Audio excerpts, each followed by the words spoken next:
안녕하세요. 저는 올해 39, 결혼한 지 얼마 안 된 새댁 최예린이에요. 부모는 자식을 위해 희생하고 자식은 사랑으로 큰다지만 집마다 사정은 다르더라고요. 열 손가락 다 같지 않다는 말, 잔소리인 줄 알았는데 남편을 통해 뼈저리게 배웠거든요. 길이와 쓰임이 다른 손가락처럼 사랑도 기울 수 있더라고요. 그 기울기 끝에 선 사람도 옆에서 그것을 지켜보는 배우자도 상처가 남지만 사필기정으로 결국 당사자도 상처라는 걸 왜 모르는지 모르겠네요. 솔직히 말하면 저는 태어날 때부터 등 떠밀려서 살아야 했어요. 부모님이 이혼하셨을 때 제가 겨우 10살이었는데 그때부터 뭔가 달라져야 한다는 걸 본능적으로 느꼈죠. 어머니는 밤늦게까지 일하시느라 집에 계시는 시간이 거의 없었고 저는 혼자 라면 끓여 먹으며 숙제하는 게 일상이었어요. 가끔 어머니가 너무 늦게 들어오실 때는 문 앞에서 기다리다 소파에서 잠들기도 했죠. 그런 모습을 보시고 어머니가 우시는 걸 몇 번 봤는데 그럴 때마다 저는 더욱 단단해지려고 했어요. 다른 친구들처럼 투정 부리거나 응석 부릴 여유가 없다는 걸 어린 나이에도 알고 있었거든요. 늦어도 10시 전엔 갈게. 저 밥은 냉장고에 반찬 있으니까 알아서 해 먹고. 전화 너머로 들리는 어머니의 지친 목소리를 들을 때마다 가슴이 먹먹했어요. 그런데 동시에 이상하게도 각오가 서더라고요. 나는 정말 혼자니까 아무도 날 도와주지 않는다는 그 깨달음이 오히려 저를 더 단단하게 만들었던 것 같아요. 중학교 때부터 새벽 5시에 일어나서 공부를 했는데 친구들이 왜 그렇게 사냐고 물어보면 저는 항상 같은 대답을 했어요. 돈 벌어야 하니까. 중학생이 벌써 그런 생각을 해? 당연하지. 우리 엄마 혼자 일하시는데 내가 성공해야 편해지실 거 아니야. 그때부터 저는 모든 선택의 기준을 돈으로 잡았어요. 장래를 생각하면 하고 싶은 것 또는 좋아하는 것을 생각하려고 하던데 저는 그건 사치였죠. 외할머니나 삼촌들이 가끔 용돈을 주시긴 했지만 그분들도 각자 살아가기 바쁘셨어요. 결국 어머니의 노후까지 책임져야 하는 건 오로지 저 혼자였기에 그 무게감이 저에겐 가끔 버겁게 느끼기도 했지만 결국 제 삶의 원동력이 되었죠. 고등학교 3학년이 되어서야 진로를 정해야 하는 시점이 왔어요. 친구들은 다들 자신이 좋아하는 것, 적성에 맞는 걸 찾으라고 하는데 전 달랐어요. 어떤 분야가 앞으로 돈이 될지만 생각을 했거든요. 그때가 2000년대 중반이었는데 사람들이 점점 잘 살게 되면서 건강에 관심을 갖기 시작하더라고요. TV에서는 다이어트 프로그램이 인기였고 동네마다 헬스장이 하나씩 생기기 시작했어요. 그걸 보고 아, 이거다 싶었죠. 건강과 미용. 이 두 가지는 사람들이 돈이 생기면 가장 먼저 투자하는 분야니까요. 임마, 아이 너 정도 성적이면 의대도 진학 가능한데 뭐 운동을 하겠다고? 그래, 다시 생각해봐. 공부가 부담돼서 네가 잠시 딴 생각하나 본데 너 정도면 서울연고대 문안이 갈 텐데 얘 운동이라니. 그것도 입시 앞두고? 체대도 준비 기간 필요해. 너는 임마 체대는 늦었어. 제가 운동을 하겠다고 할 때 주위에서 다들 반대를 했어요. 공부를 잘했기에 선생님들이 아까워하시기도 했고 체대 입시 준비도 늦었다고 하셨죠. 하지만 모든 걱정을 무릅쓰고 계속할 수 있었던 건 저는 자신 있었거든요. 남들이 아직 주목하지 않은 분야를 선택해야 돈을 많이 번다고요. 다행히 저한테 좀 운동신경이 있어서 서울 상위권 대학 체육학과에 무난히 합격할 수 있었어요. 대학 입학 전에 겨울방학 때 미리 관련 책들을 사서 읽어보기도 했고요. 운동 생리학, 영양학, 심지어 마케팅 책까지요. 준비된 사람만이 기회를 잡을 수 있다고 생각했거든요. 대학교 1학년 여름방학, 전 바로 동네 헬스장에 아르바이트 지원서를 냈어요. 다른 친구들이 편의점이나 카페에서 일할 때 저는 제 전공과 연결된 일을 하고 싶었거든요. 처음엔 정말 단순한 일이었어요. 기구 닦고 회원 출입 체크하고 가끔 운동 자세 알려주고 하루 8시간씩 서 있는 게 힘들긴 했지만 그보다는 궁금한 게 더 많았어요. 회원들이 어떤 운동을 좋아하는지, 어떤 서비스에 돈을 쓰는지 계속 관찰하고 메모했거든요. 집에 가서는 그날 본 것들을 노트에 정리하는 게 일상이었어요. 이 분야에서 성공하려면 고객의 심리를 정확히 읽어야 한다는 생각이 들어서요. 야, 신입. 저기 회원분 벤치프레스 자세 좀 봐드려. 말하지 않아도 유심히 보고 있다가 자세 알려주고 친해지면 개인 강습 살짝 유도하고 그러는 거야. 네, 관장님 알겠습니다. 그런데 일하면서 놀라운 걸 발견했어요. 개인 PT를 받는 회원들이 생각보다 많더라고요. 한 달에 몇십만 원씩 내면서도 기꺼이 받는 거예요. 그때 처음 깨달았죠? 아, 이게 진짜 돈이 되는 일이구나. 트레이너님, 다음 달에도 PT 연장하고 싶은데요. 감사합니다. 지금까지 정말 열심히 하셨으니까 더 좋은 결과 나올 거예요. 2달 정도만 더 열심히 하셔도 쫙 원하는 몸매 만드실 수 있으니까 잘 생각하셨어요. 그 모습을 보면서 제 사업 구상이 구체화되기 시작했어요. 단순히 월급 받는 트레이너가 아니라 언젠가는 제 공간을 만들어서 더 많은 사람에게 서비스를 제공하겠다는 목표가 생겼죠. 4년 동안 여러 헬스장에서 경험을 쌓으면서 고객들의 니즈도 파악하고 어떤 서비스가 인기 있는지도 관찰했어요. 그 모든 게 나중에 제 사업의 밑거름이 되었죠. 대학 졸업 후 저는 호텔의 헬스클럽에 취직했어요. 일반 동네 헬스장과는 차원이 다르더라고요. 물론 회원들 수준도 높고 개인 PT 비용도 몇 배나 비쌌죠. 1시간에 10만 원씩 받으면서도 예약이 꽉 찰 정도였어요.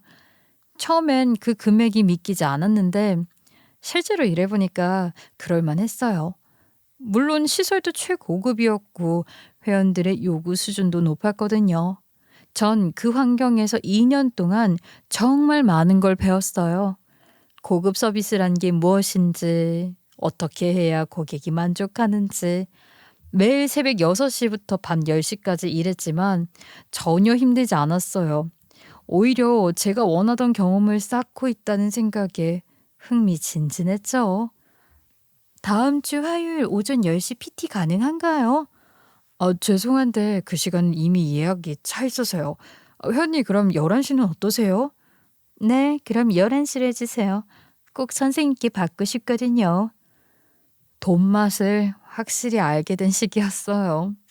하지만 동시에 한계도 느꼈죠. 아무리 열심히 해도 하루에 볼 수 있는 회원 수는 정해져 있잖아요. 1시간에 1명, 하루 최대 8명에서 9명. 더 벌려면 다른 방법이 필요했어요. 그래서 강남에 제 PT샵을 열었죠. 하지만 남들과는 좀 다르게 접근했던 게 1대1이 아닌 그룹 수업으로 했어요. 왜 스스로 가치를 낮춰? 개인 PT가 더 비싸게 받을 수 있는데 괜히 힘들기만 하고 지금도 충분히 잘하고 있는데 왜 고생을 사서 하려고 해? 개인 맞춤형 훈련이 부담스러운 사람들에게는 단가를 낮춰 1시간에 3, 4명 그룹으로 한다는 소리에 동료들은 오히려 반대를 했어요. 하지만 저는 오히려 이득이라고 생각했죠. 1시간에 1명 보면은 5만 원이지만 4명을 함께 보면 적어도 15만 원은 벌 수 있으니까요. 그룹 수업도 개인 PT만큼 효과 있나요?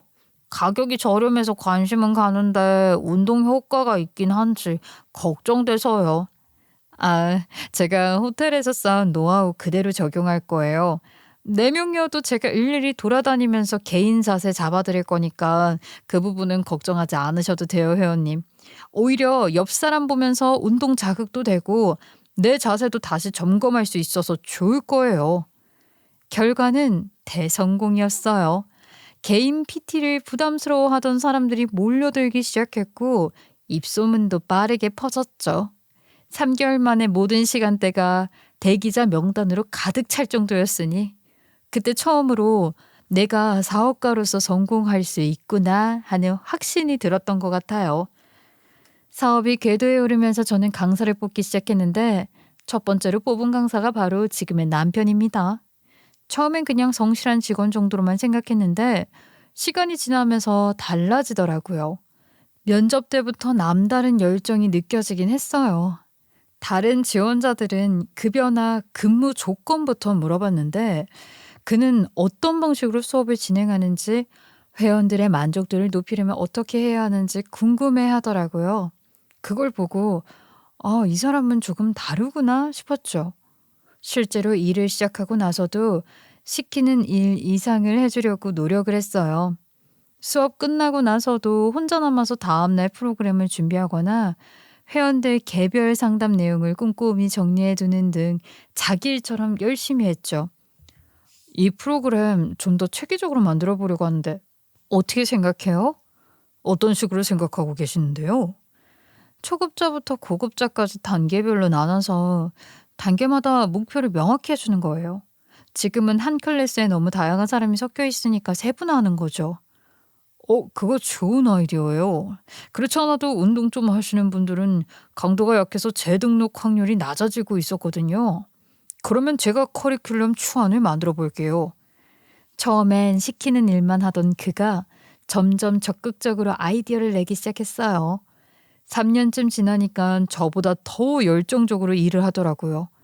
창업 멤버라는 자부심 때문인지 아니면 정말 일이 재미있어서인지는 모르겠지만 그렇게 함께 사업을 키워가면서 자연스럽게 가까워졌어요.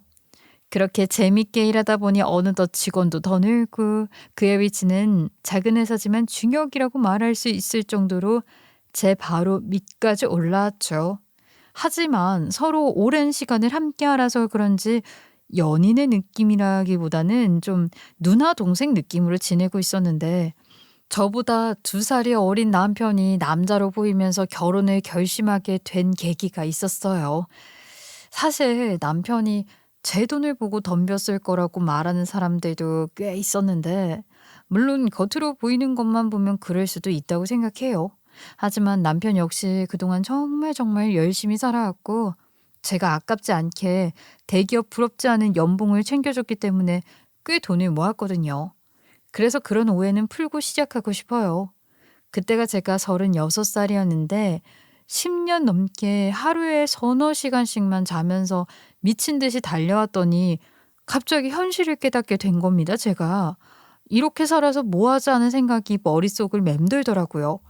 일요일 밤에 침대에 누우면 내일 눈을 안 떠도 좋을 것 같다는 생각까지 들 정도였어요. 온 몸이 무겁고 마음도 공허했죠. 모든 게 회색 빛으로 보이고 아침에 일어나는 것조차 힘들어지더라고요. 거울 속 제 모습은 점점 야위어가고 있었고 눈에는 생기가 없었어요. 성공했다고는 하지만 정작 제 자신은 텅 빈 느낌이었거든요. 뭔가 중요한 걸 놓치고 있다는 생각이 계속 들었어요. 돈은 벌었지만 행복하지 않았고 바쁘긴 했지만 충만하지 않았어요.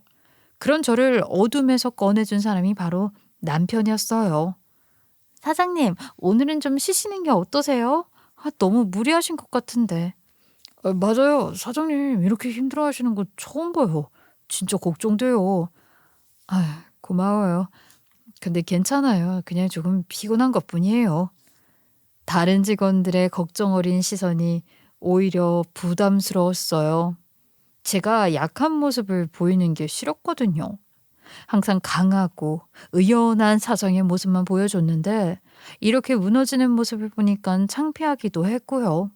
하지만 그렇게 생각함과 동시에 몸과 마음은 따라주지 않더라고요. 아니에요, 사장님. 며칠째 이런 상태세요. 병원이라도 가보시는 게.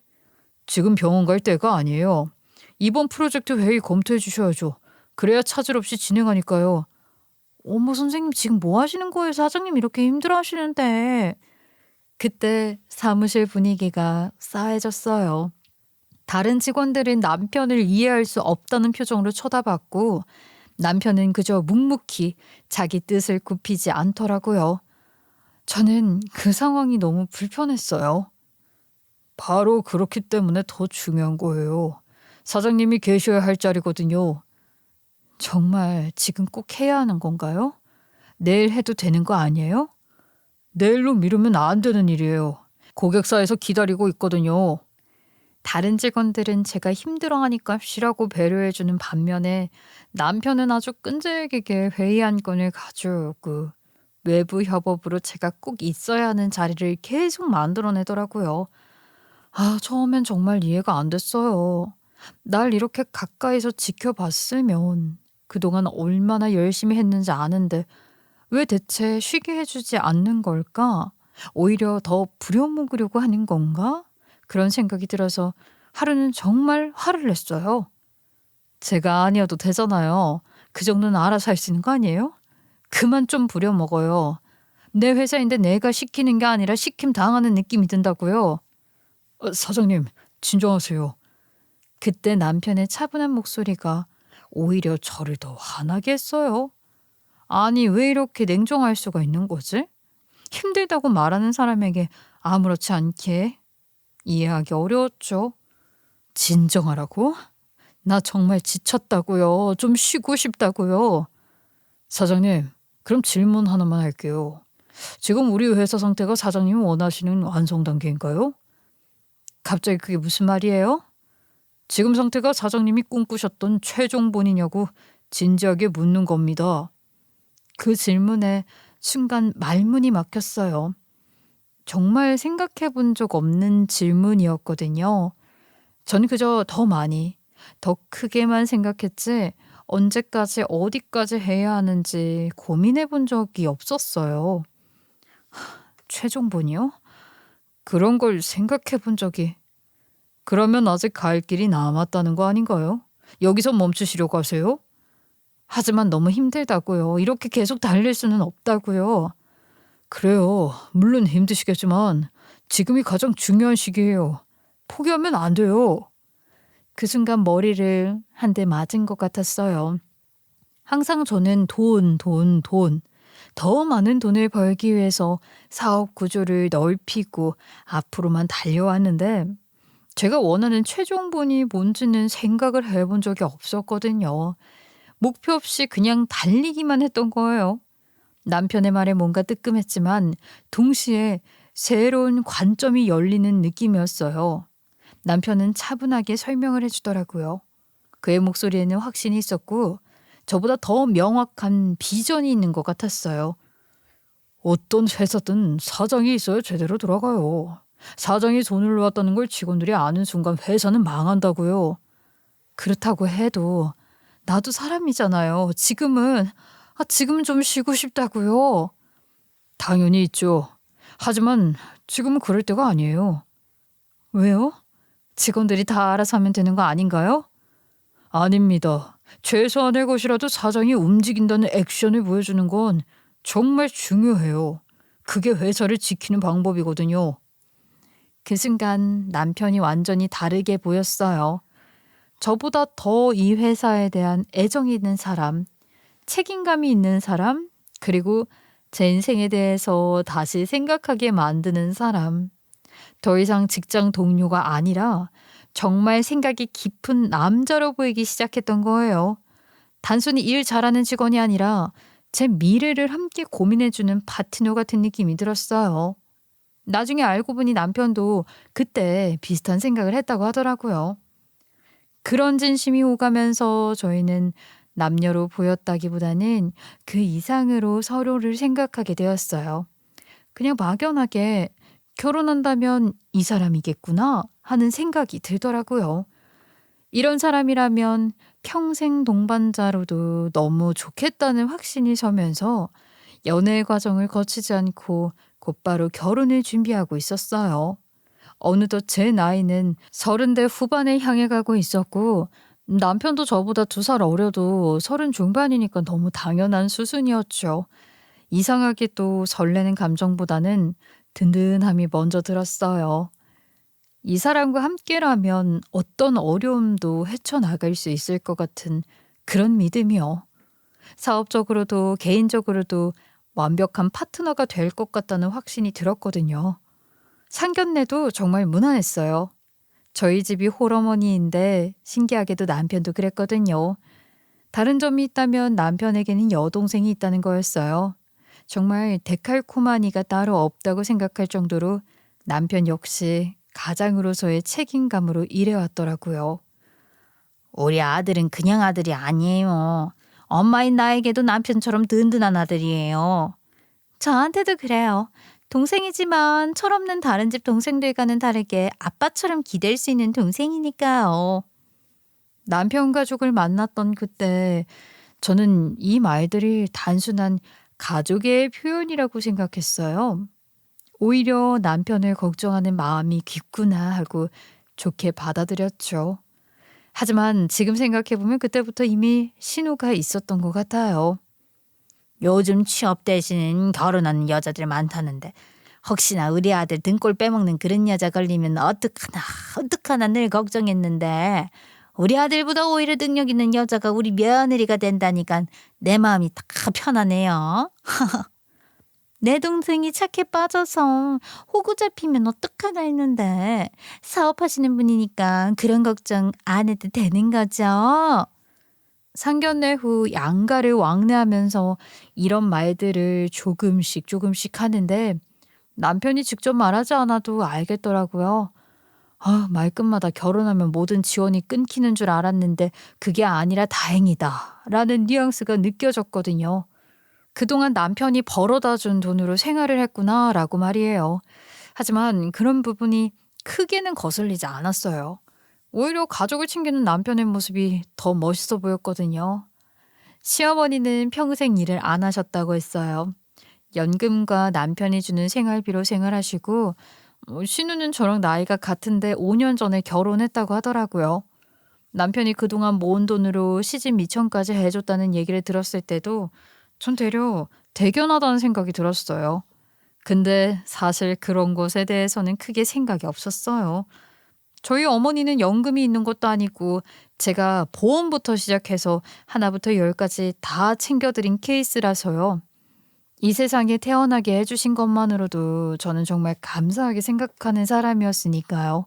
그리고 저도 능력 있고 남편도 능력 있는 사람이라 둘이 작정하고 뭔가 한다면 더 잘할 수 있다는 생각도 들었거든요. 한편으로는 그 사람들의 생각이 오히려 안타깝게 느껴지기도 했어요.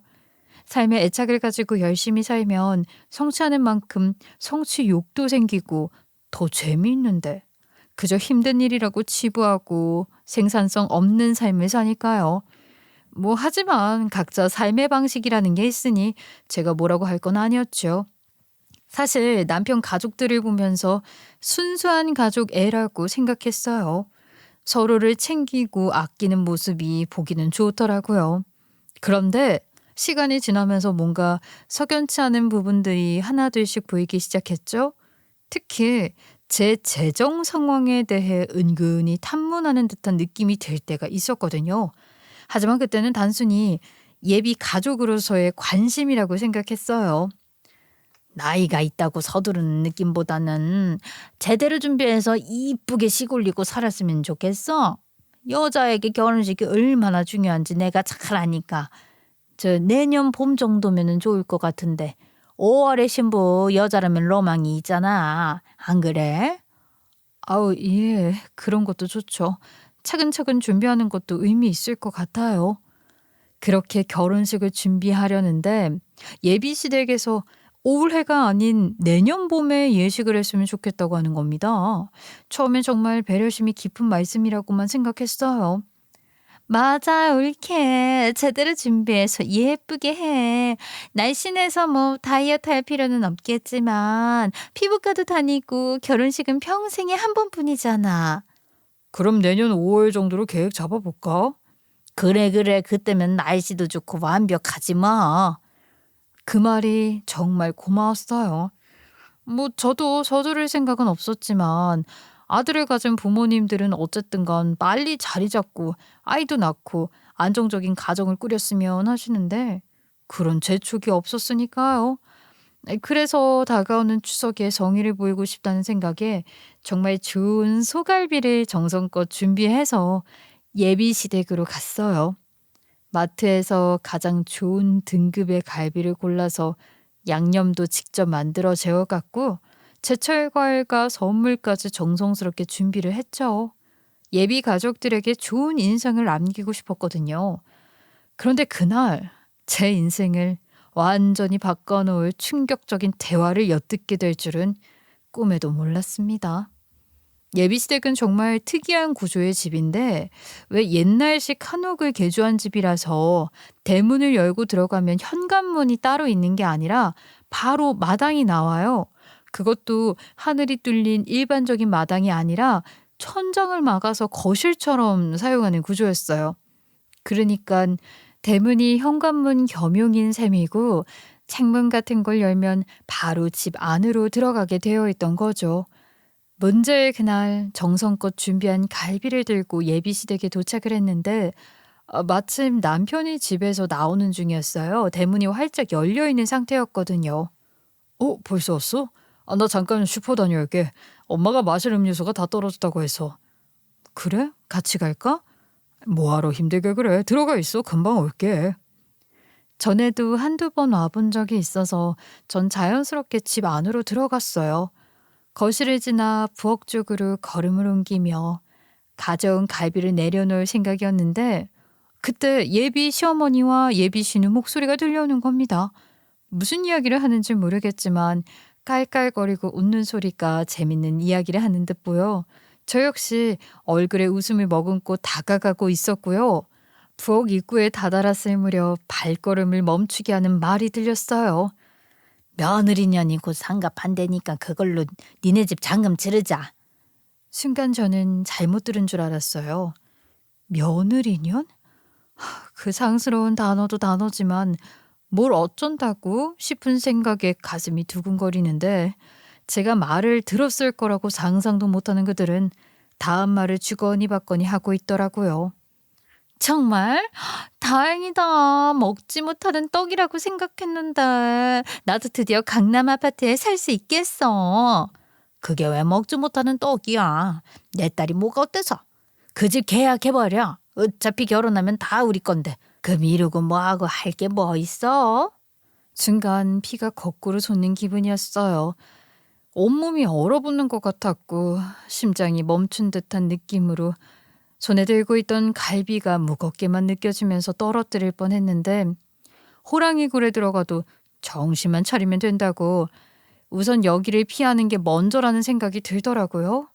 그래서 왔던 길을 돌아 다시 집을 나가려고 몸을 돌리는 찰나 그들의 목소리가 멀어지면서 여전히 즐거운 듯 시시덕거리는 소리가 귓가를 맴돌았어요. 갑자기 결혼한다고 해서 내가 긴장했는데 다행이지. 지보다 능력 좋은 여자 데리고 올 줄 누가 알았겠냐고. 그러게나 말이야. 이제 너 애들도 커가고 돈 들 일도 많은데 그런 걱정 없이 뒷바라지 해줄 수 있겠어. 우리 아들이 벅덩어리네 벅덩어리야. 돈 줄 사람은 생각도 없는데 김칫국부터 마시고 자빠졌더라고요. 게다가 돈 줄은 난데 누가 벅덩어리라는 건지 머릿속이 복잡했지만 남편도 한통속인지 아닌지 확인이 필요했기에 전 다시 현관 대문에 나와 아무렇지 않은 척 서 있었어요. 왜 밖에 서 있어? 들어가서 앉아있지. 생각해보니까 당신하고 같이 인사드리는 게 좋을 것 같아서. 왜? 아직 어색해서? 아니, 명절인데 당신 없이 드나들기 시작하면 앞으로도 그래야 할 것 같아서 시집살이 미리 예방한다고 생각해. 우리 엄마는 그런 사람 아니야. 그래도 무슨 말인지 알겠으니까 같이 들어가자. 남편은 제 손을 잡고 집으로 들어갔어요. 그 순간 그의 따뜻한 손길이 낯설게만 느껴지더라고요. 이 손길도 진심일까? 아니면 개선된 것일까? 그런 생각이 머릿속을 맴돌았거든요. 저는 꾹 참고 지켜보기로 했어요. 남편 때문이었어요. 적어도 우리가 지낸 시간은 진심이라고 믿고 싶었거든요. 어머, 우리 며느리 왔네. 어서 와요. 안녕하세요. 빈손으로 오기 뭐해서 갈비 좀 가지고 왔어요. 와, 이게 다 얼마치야? 마블링이 예술이네. 딱 봐도 비싸고 좋은 고기 같은데. 고마워요. 잘 먹을게요. 아, 좀 전에 제 뒷담화를 까던 사람들이 맞나 싶을 정도로 제 앞에서 알랑방귀 끼며 밝은 얼굴로 맞아주더라고요. 그런데 전과 다르게 "이게 다 얼마치야?" 같은 말들이 괜히 하는 빈말이 아니구나 싶은 게 그 시꺼먼 속내를 알아버려서 그런 건지 오래 있고 싶지 않았어요. 그래서 인사드리러 왔으니 인제 그만 가보겠다고 말했죠. 다들 오자마자 가냐고 서운하다는 마음도 내비쳤지만 전 그냥 엄마 핑계 대면서 결혼 전부터 명절에 너무 오래 있는 거 아니라고 말씀하셔서 이것만 전해드리려고 온 거라고 말했더니 남편이 중간에서 얼른 눈치채고 데려다 주겠다고 해서 빠르게 나을 수 있었습니다. 그리고 며칠 후 예비 시어머니가 좋은 일이 있다며 집으로 오라는 거예요. 이제 너도 우리랑 한 식구인데 좋은 날 함께 축하해 주는 게 맞지. 안 그래? 아, 예. 어머니, 무슨 좋은 일 있으신가 봐요? 그럼 좋은 일이 있고야 말고 저 오면은 아니까 와서 축하해 줘라. 알았지? 알았다고 대답하고 전화를 끊었는데 직감적으로 신우가 집을 계약한 날이라고 생각을 했어요. 명절날 그 말을 들었으니 명절이 끝나고 적당한 매물 또는 눈여겨보던 매물을 계약한 시점일 게 뻔했던 거죠. 게다가 명절날 신우가 시집 잘 가서 강남에 아파트 산다고 밑밥을 깔았으니 의심할 여지도 없었습니다. 왔니? 우리 딸이 드디어 마음에 드는 집을 계약했다. 강남 신축이야, 신축. 신축이니까 집값 오를 일만 있으니 이제 부자 되는 건 식은 죽 먹기나 다름없지 뭐니. 엄마는 이제 계약한 건데 뭐 입주할 때까지 아직 좀 더 기다려야 하고 완전히 내 것 때리면 멀었지 뭐. 멀기는 뭘 멀어. 건물 세우는 거 금방이야. 우리나라 건축 기술을 알면서 그러냐? 그래 누나, 내 집이라고 생각하면 더디게 올라갈 수도 있어도 자고 일어나면 아파트 뚝딱 만드는 게 우리나라인데 뭘 걱정해. 그 모습을 보고 있으니 진짜로 헛웃음밖에 안 났어요. 대체 무슨 생각으로 그 비싼 강남 아파트를 덜컥 계약했는지, 잔금까지 치르려면 시간이 있으니 서서히 제 목줄을 조여오며 달라고 할 심산인가 싶더라고요. 심리 싸움이라고 해야 하나요? 겉으론 아닌 척 웃고 있지만 그 속내가 너무 빤히 보이는 가소롭게 보였어요. 왜 어른들이 잔머리 굴리며 머리 굴리는 소리 다 들린다고 헛짓거리 하지 말라고 하잖아요. 딱 그런 느낌이었다고 말하면 제 기분이 잘 전달될지 모르겠네요. 우리 딸 정말 대견하지 않니? 축하 자리라고 축하해달라고 불렀는데 제가 그런 분위기 속에 한마디도 안 하고 있으니 예비 시어머니가 저를 저격해서 말씀을 하시더라고요. 그것도 웃긴 게 누구 돈으로 할 생각인지 빤히 알고 있는 저와 그걸 상상도 못하는 예비 시어머니니 상황 자체가 아이러니하게 느껴졌죠.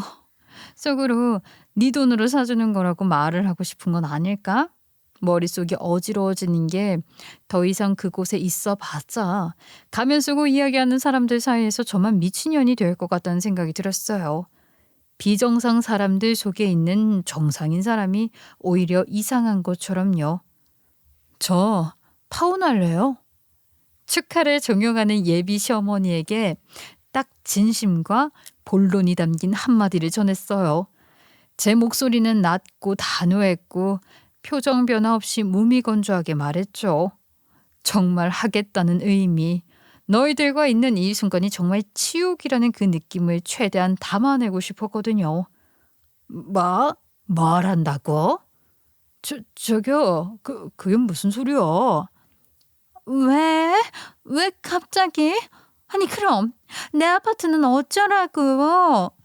다들 놀라면서 한마디씩 하는데 예비 신우가 속내를 숨기지 못하고 내비쳤을 때 예비 시어머니의 얼굴이 새파랗게 질리더니 몸이 휘청거리기 시작했어요.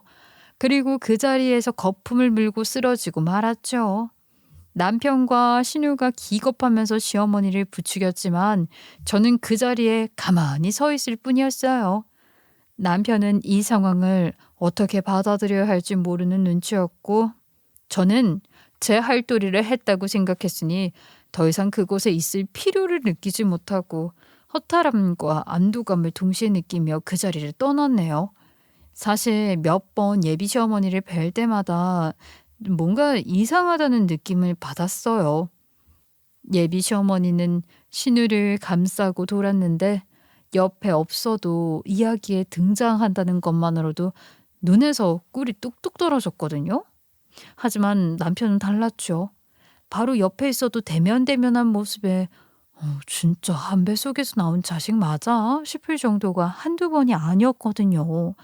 신우는 결혼도 했고 놀고 있는데도 안쓰럽다며 밑반찬까지 해다 주기 바빴는데 남편은 밥 한 그릇 집에서 얻어먹지도 못하는 것 같았어요. 어머님이 일찍 일어나 밥 차리시느라 나 욕했겠다. 상견례를 하고 며칠 지나지 않아 급한 일 처리 때문에 전날 남편에게 일찍 출근해야 할 것 같다고 연락한 적이 있었어요. 아침부터 출근한 남편에게 미안하기도 하고 어머님 얼굴을 모르는 것도 아니라 죄송한 마음에 인사를 건넸는데 뜻밖의 말을 들어야 했죠. 아니야, 우리 엄마 나 밥 차려주신 적 없어. 밥 차리는 걸 세상 귀찮아 하시거든. 오면서 해장국 한 그릇 먹었으니까 신경 쓰지 마. 대수롭지 않게 말하는 남편 모습이 왠지 짠하기도 하고 놀라웠죠. 저희 어머니도 알아서 크는 거라고 되게 쿨하신데 제가 굶을까 봐 만날 밥 때 되면 차려주시고 점심시간에 가끔 진수성찬 차려서 직원들까지 불러 식사를 하곤 했거든요. 근데 그러지조차 안 한다니 놀랍더라고요. 어떻게 같은 부모 밑에서 자란 형제가 이렇게 다른 대우를 받을 수 있는지 이해가 안 갔어요. 전 그동안 남편이 효자라서 자발적으로 가족을 챙기는 줄 알았거든요. 근데 알고 보니까 사랑받기 위한 몸부림이었던 거예요. 듣고도 믿어지지 않아 별다른 대꾸도 못하고 얼버무리고 말았는데 그 이상함을 눈치챘는지 남편이 먼저 말을 하더라고요. 나 사실 어릴 때 엄마랑 떨어져 지낸 시간이 있어서 엄마랑 애틋한 정은 없어. 부모님이 이혼하신다고 몇 년 떨어져 사시면서 나는 아빠 따라 누나는 엄마 따라 갔었거든. 그래서 아마 엄마가 나 챙기는 게 익숙하지 않으신 것 같아. 근데 괜찮아. 내가 애도 아니고. 그때 되게 옛날 드라마인데 그 보고 또 보고라는 MBC 드라마가 생각이 났어요. 거기 보면 큰딸은 애지중지, 둘째 딸은 못 잡아먹어서 안달인 엄마가 한 명 나오거든요. 큰애는 죽을 고비를 넘겨 낳아서 뭘 해도 안쓰럽고 2살 터울 딸내미는 낳자마자 힘들어서 할머니 집에 보내면서 유년 시절을 보낸 터라 엄마가 애틋한 정이 없더라고요. 그래서 어려운 형편에 큰애는 공주로 크면서 명품도 사는데 작은애는 무수리로 간호대학 가서 집안 살림에 보탬이 되고 늘 부족한 딸, 미덥지 않은 딸인 게 기억에 남았어요. 그런데 그게 저희 남편이었던 거예요. 그럼 아버님이랑은 어떠셨어? 아빠는 나름 챙겨주셨지. 하지만 남자끼리라 그런지 어색했어. 힘들었겠어, 어린 나이에. 그걸 아는 순간 뭐라고 말을 해야 할지 모르겠더라고요. 그래도 자식은 부모 사랑을 받고 크는 법인데 반듯하게 큰 게 기특하기도 하고 뭔가 안쓰럽고 그랬어요. 그리고 그런 부모에게 잘 보이려 받은 월급 가져다 바치는 남편인 듯 했는데 이것도 사실 말 안 하니 제가 아는 척하기 그랬지만 뱁새가 황새 따라가려면 가랑이 찢어진다고 딱 봐도 신우가 형평에 어긋나는 사치스러운 성향이 눈에 띄어 걱정이기도 했고요. 누님이 명품을 좋아하시나 봐.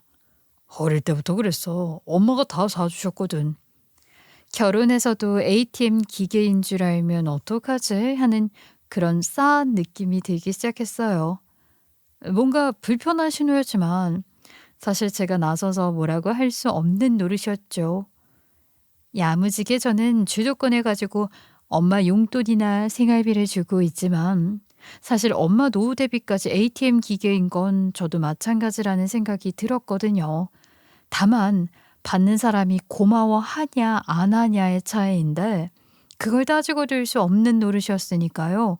그런저런 생각들을 하며 지내는데 대놓고 ATM 기계 하라는 듯 말하는 예비 시어머니와 시누이. 그럴 이유가 없으니 저는 당연히 파혼을 선언할 수밖에 없었던 거예요. 그런데 그날 저녁 남편이 집에 찾아왔더라고요. 아휴, 많이 마셨네. 이기지도 못할 술을 왜 이렇게 마셨어? 괜찮아? 괜찮지 않아. 몸보다 이 마음이 너무 힘들어. 술을 마시지도 못하는 사람이 술을 잔뜩 먹고 제대로 걷지도 못해서 비틀거리면서 서 있었어요. 미안해. 정말 미안해. 내가 너무 욕심을 부렸나 봐. 무슨 말이야? 그 말 하려고 온 거야? 그냥 미안해서. 나 혼자만 그렇게 살면 되는 줄 알았는데 엄마랑 누나 생각은 그게 아닌가 봐. 나 하나로 부족해서 당신까지. 같은 말을 반복하며 절망적인 목소리로 울먹이는 남편을 보니 어찌나 안쓰러운지 안쓰러운 마음이 너무 많이 들었어요. 나까지 뭐 당신까지 힘들게 할 수 없으니까 우리 여기까지만 하자. 진심이야? 당신 마음은 그게 아닌데 환경이 그러니까 그만하자는 거? 내가 엄마 누나까지 어떻게 할 수가 없으니까. 자신도 버거운데 결혼 후까지 이 상황을 계속할 수 없다며 남편의 목소리에는 절망감이 가득했어요. 평소에 밝고 긍정적인 모습만 보여줬던 그가 이렇게 무너진 모습을 보이는 건 처음이었거든요. 정말 많이 고민했구나 싶었어요. 저에게 짐이 되고 싶다고 이별을 말하는 그에게 마지막 희망이 있을까 싶었지만 헤어짐이 힘들다면 저는 마지막 배팅을 하고 싶더라고요. 이 사람이 중심만 제대로 잡아준다면 우리 사이에 문제 없을 것 같았으니까요. 당신이 무슨 말 하는지 알겠는데 꼭 우리가 헤어지는 게 답이 아닐 수도 있어. 탤런트 김혜수 씨 알지? 김혜수 씨는 당신처럼 엄마를 책임진다는 생각에 결혼 안 하고 혼자 감당하고 있어. 여전히 혼자 살고. 근데 가수 장윤정 씨 알지? 그 아나운서랑 결혼해서 애들 낳고 행복하게 사는 여자. 그 여자는 똑부러지게 부모 형제 의절하고 지내. 그게 무슨? 그니까 당신은 어떻게 살고 싶은데? 그럼 내가 당신에게 상처를 줬어도 내가 엄마랑 누나 평생 안 보고 산다고 하면 당신 나랑 함께 해줄 수 있어? 그건 내가 아니라 당신이 결정할 문제지. 난 당신 하나 보고 결혼을 생각했던 사람이니까. 제 말이 끝나기 무섭게 남편은 긴장감이 풀렸는지 위태롭게 서 있지도 못하고 주저앉고 말았어요. 그러더니 아이처럼 목 놓아 울기 시작했죠. 저는 그 모습이 너무나 당혹스러웠지만 그가 어떤 결정을 내리던 마음에 앙금없이 잘 마무리되었으면 좋겠다는 진심뿐이었어요. 그래서 아무 말 없이 그를 안아주고 토닥이며 진정될 때까지 기다렸죠. 고마워. 내가 평생 잘할게. 나도 이제 나 인정해주고 사랑해주는 당신이라 내 가정 꾸리고 싶어. 이런 나라도 괜찮다면 나도 당신만 보고 살게. 고마워. 정말 고마워. 그렇게 말하더니 남편이 흐르는 눈물을 닦고 뭔가 결정했다는 듯 오히려 저를 꽉 안아주고 다시 오겠다고 말하더라고요. 그 모습을 보는데 안도감이 들면서 한편으로는 안쓰럽기도 했네요. 30대 중반의 어른이 아이처럼 울고 있는 모습이 너무 안타까웠으니까요. 그동안 얼마나 많은 걸 혼자 감당해왔을까 하는 생각이 들었거든요. 이제라도 진심으로 자신을 받아줄 사람을 만난 게 다행이라고 생각했어요. 그래도 가족과 등을 진다는 건 쉬운 결정이 아닐 테니까요. 그리고 동시에 걱정도 됐어요. 정말 가족과 연락을 끊을 수 있을까? 나중에 후회하지는 않을까? 하는 생각들이 머릿속을 맴돌았거든요. 그 후 무슨 일이 있었는지 저에게 시누이와 시어머니가 번갈아 가면서 전화를 하기 시작했습니다. 전화를 안 받았더니 문자로 모자 사이 남매 사이 갈라놓아야 속이 시원하냐고 온갖 욕설이 담긴 문자가 왔어요. 전 그것들 모두 캡처했고요. 남편이 가기 전에 저에게 부탁을 했거든요. 혹시 우리 엄마나 누나한테 전화나 문자 오면 다 녹음하고 캡처해줘. 나한테 필요할 것 같아. 무슨 용도로? 법적으로 대응할 수도 있을 것 같거든. 협박이나 모독 같은 거 말이야. 당신과 나를 지키려면 마음 독하게 먹어야 하니까. 아이 설마 그렇게까지 하실까? 그렇게 하시고도 남을 거야. 박수홍, 사건 봐서 알잖아. 나로 인해 호의호식 하셨는데 내가 이제 안 하겠다고 하면 쉽게 날 보내주지 못하시겠지. 문자 내용을 보니까 정말 가관이었어요. 너 같은 년 때문에 우리 가족이 망가졌다.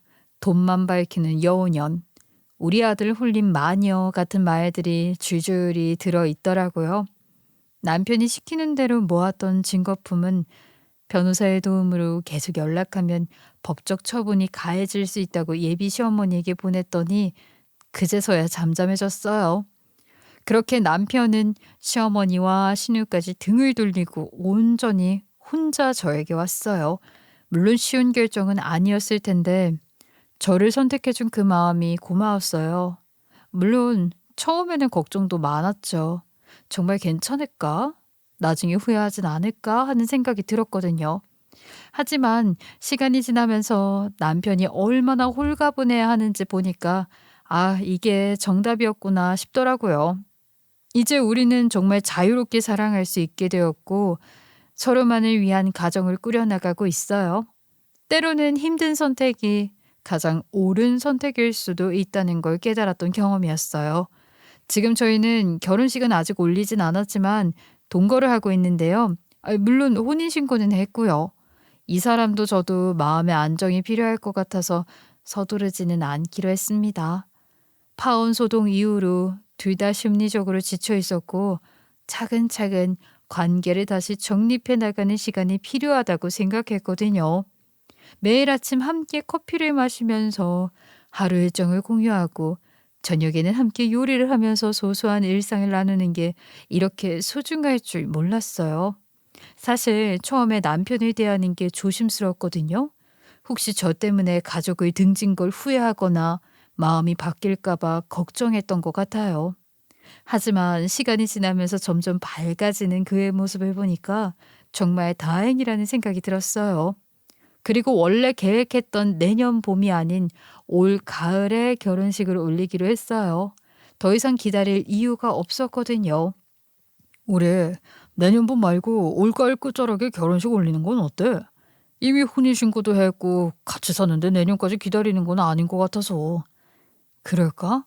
뭐 어차피 호화롭게 할 것도 아니고 심플하게 친한 몇 명만 불러서 할 생각이었으니까. 그래, 겨울 오기 전에 선선할 때 하는 것도 괜찮을 것 같아. 나도 그래. 우리 둘이 함께 한다는 걸 지켜봐주는 증인들만 있으면 되니까. 굳이 호화롭게 할 필요도 없고. 그렇게 의견을 맞추고 알콩달콩 결혼 준비를 재밌게 하는 중이에요. 원래 사업 파트너로도 궁합이 잘 맞았기에 뭔가 같이 계획하고 알아보는 이 시간이 정말 즐거워요. 웨딩홀 보러 다닐 때도 저는 실용적인 것만 따지는데 남편은 저를 위해 로맨틱한 부분까지 챙겨주더라고요. 그거 너무 실용적인 부분들만 생각하지 말고 평생 한 번이니까 당신 하고 싶은 대로 해. 돈은 결혼식 끝나고 둘이 열심히 채우면 되니까. 드레스 고를 때도 제가 너무 심플한 것만 보니까 화려한 것도 한번 입어보라고 권해주고요. 이런 소소한 배려들이 정말 고마웠어요. 그리고 남편에게 사업자회가 들어와서 또 다른 준비를 하고 있는데요. 아무래도 운동 분야가 남자 여자 파트가 나뉘기도 하고 저와 다르게 남편만의 대범한 부분들이 있어서 평소 관심을 갖던 분야였는데 운 좋게 콜라보 제의가 들어오면서 남편 앞으로 사업 확장이 가능하게 되었습니다. 사실 이런 기회가 오리라고는 예상도 못했는데 남편이 빛을 보는 것 같아서 정말 뿌듯해요. 남편이 사업 제안서를 검토하는 모습을 보면 정말 진지하고 열정적이에요. 밤 늦게까지 자료를 정리하고 계획을 세우는 뒷모습을 보면서 이 사람이 그동안 가족 때문에 얼마나 많은 기회를 놓쳤을까 하는 생각이 들어요. 이제라도 자신만을 위한 꿈을 펼칠 수 있게 되어서 정말 다행이라고 생각해요. 늦었지만 지금부터라도 제대로 시작하는 거죠. 남편의 실력을 알아본 업체에서 먼저 연락이 왔으니 어쩌면 저보다 더 많이 성장할 수 있는 기회가 아닐까 하거든요. 남편은 이 모든 게 다 제 덕분이라고 말해요. 정말 고마워. 당신이 나를 잡아준 게 아니라면 나는 아직도 어둠 속에 지냈을 거야. 아유, 내 덕은 무슨. 당신이 잘하니까 당신 보고 제의 들어온 건데 뭐. 이제 시작이야. 당신은 더 빛날 거야. 내 복덩어리. 정말 주머니에 쏙 넣어 가지고 다니고 싶다. 내가 평생 잘할게. 평생 당신만 보고 살게. 나도 고마워. 항상 내 편이 되어준 당신. 나도 당신만 믿고 따라갈게. 우리 잘 살아봅시다. 항상 서로를 보며 감사하고 사랑한다는 말을 아끼지 않고 있어요. 하루하루 소중하다는 생각이 더 잘해주고 싶은 마음뿐이고요. 그에 반해 시어머니가 어떻게 지내는지는 모르겠어요. 저희 둘 다 핸드폰 번호를 바꿨거든요. 번호 바꾸는 걸 정말 많이 고민을 했는데요. 왜냐면 사업에 다 연관되어 있는 번호라서 바꾸면 엄청 번거로울 거라는 걸 잘 알고 있었거든요. 그런데 둘 다 계속 연락이 오면 괜히 마음 쓰고 그러는 게 싫다는 결론을 내렸어요. 마음 상하는 것과 번거로운 거 두 개를 놓고 비교하니까 후자가 낫겠다는 생각에 그 번거로움을 감수했죠. 고객들한테 일일이 새 번호 알려드리고 명함도 다시 만들고 정말 손이 많이 갔지만 그만한 가치가 있었어요. 이젠 정말 평화로워졌거든요. 속 편하냐? 부모 형제 눈에서 피눈물 흘리게 만들고 너는 행복하냐? 발 뻗고 잠이 오냐 나쁜 놈? 그런데 남편이 번호를 바꾸기 며칠 전 핸드폰을 한참 쳐다보는 거예요. 뭘 그렇게 보나 싶어서 뒤에 가서 보다가 핸드폰을 빼앗아 버렸어요. 세상에 누나라고 하는 사람이 악담을 해도 이런 악담을 할 수 있을지 정말 너무하다 싶더라고요. 차마 입에 올리기도 힘든 욕설들을 섞어 말했기에 이렇게 순화해서 저 정도로만 담았는데요. 제가 다 화가 나더라고요. 왜 그딴 문자를 계속 보고 있어? 내가 전화해서 확 욕해줄까? 속 편하냐고? 행복하냐고? 당연한 거 아니야? 지들은 10년 이상 편하게 살았으니까 아쉬워서 이딴 소리 나오겠지? 뼈 빠지게 잠 못 자면서 돈 벌었던 당신 속마음 생각이나 해봤대? 나 참 웃기지도 않아서. 제가 핸드폰을 꽉 쥐고 있으니까 손등에 핏줄이 튀어나올 정도였어요. 그런 제 모습을 가만히 보던 남편이 말없이 저를 안아주더라고요. 세상에, 진짜 내 편이 생겼다는 든든함이 이런 거구나. 진짜 난생 처음 느끼는 거야. 고마워. 정말 고마워. 어? 이 순간에 그런 말이 나와? 이제 나 너밖에 안 보이니까. 어차피 안 볼 사람 화내서 뭐해? 그거 알아? 진정한 복수는 무관심이라는 거. 나는 이제 누나가 뭐라든 엄마가 뭐라든 마음의 변화가 없어. 그 말에 저도 말없이 남편을 꽉 안아줬는데요. 그동안 정말 수고했다고 어깨까지 토닥여줬어요. 그때 남편의 어깨가 떨리는 게 느껴졌어요. 남편을 안고 있는데 처음에는 작게 떨리더니 점점 몸 전체가 흔들리기 시작했어요. 마치 그동안 꾹꾹 눌러 참았던 모든 감정들이 한꺼번에 터져 나오는 것 같았어요. 전 아무 말 없이 그냥 꽉 안아주면서 등을 토닥여줬죠. 몇 분 동안 그렇게 있다가 남편이 고개를 들었을 때 눈가가 촉촉해져 있으면서도 표정은 이전과는 완전히 다른 평화로운 미소를 짓고 있더라고요. 아마 그동안 쌓였던 스트레스와 외로움이 한 번에 풀리는 순간이었던 것 같아요. 우리 둘 다 부모 복은 없었지만 서로에게 복덩어리가 되어주고 있어요. 이제 정말 자유롭게 그리고 행복하게 살고 있거든요. 때로는 가장 힘든 선택이 가장 옳은 선택일 수도 있다는 걸 깨달았어요. 그리고 진정한 사랑은 서로를 위해 용기를 낼 수 있게 해준다는 것도 알았고요. 들리는 소문에 의하면 신우는 빌라로 이사를 갔대요.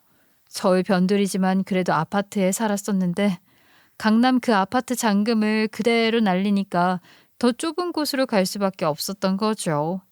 명품 가방들도 팔아가면서 생활비에 보태고 있다는 얘기도 들었는데요. 뭐든 자업자득이라 생각해요.